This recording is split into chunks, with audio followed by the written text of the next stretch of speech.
ಪ್ರಪಂಚದಲ್ಲಿ ಅತಿ ಹೆಚ್ಚು ಹಣ್ಣುಗಳನ್ನು ಬೆಳೆಯುವಲ್ಲಿ ಮೂರನೆಯ ಸ್ಥಾನದಲ್ಲಿರುವ ಬ್ರೆಜಿಲ್ ತನ್ನ ನೆಲಕ್ಕೆ ಸ್ವಂತವಾದ ಬಹು ಹಣ್ಣನ್ನ ಹೊಂದಿರುವ ದೇಶವಾಗಿದೆ. ಮರದ ದ್ರಾಕ್ಷಿ ಮೊದಲಾದವುಗಳಂತೆ ಸೆರಾಟೊ ಹಣ್ಣುಗಳು ಕೂಡ ಬ್ರೆಜಿಲ್ ದೇಶದ ವಿಶಿಷ್ಟ ಹಣ್ಣು ಆಗಿದೆ. ಇಂದಿಗೂ ಹಳ್ಳಿಗರು, ಬುಡಕಟ್ಟು ಜನರು ಕಾಡುಗುಡ್ಡಗಳಿಂದ ಸೆರಾಟೊ ಹಣ್ಣು ಸಂಗ್ರಹಿಸುತ್ತಾರೆ.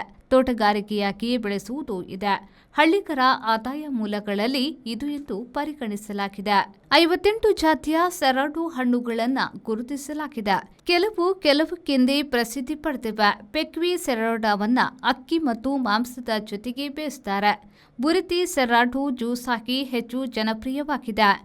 ಮಂಗಬಾ ಸೆರಾಟೊ ಹಣ್ಣು ಐಸ್ ಕ್ರೀಮ್ ತಯಾರಿಕೆಯಲ್ಲಿ ಸಾಕಷ್ಟು ಬಳಕೆಯಾಗ್ತದೆ. ಬ್ರೆಜಿಲ್ ದೇಶದಲ್ಲಿ 27% ಒಟ್ಟು ಸೆರಾಟೊ ಹಣ್ಣು ಉತ್ಪಾದನೆಯಾಗ್ತದೆ. ಪರಾಗ್ವೆ, ಬೊಲಿವಿಯಾ ಈ ಹಣ್ಣಿನ ಇನ್ನೆರಡು ಪ್ರಸಿದ್ಧ ನೆಲೆಗಳು ಅಲ್ಲದೆ ಉಷ್ಣವಲಯದ ಸಾಕಷ್ಟು ದೇಶಗಳಲ್ಲಿ ಕಂಡುಬರುತ್ತವೆ.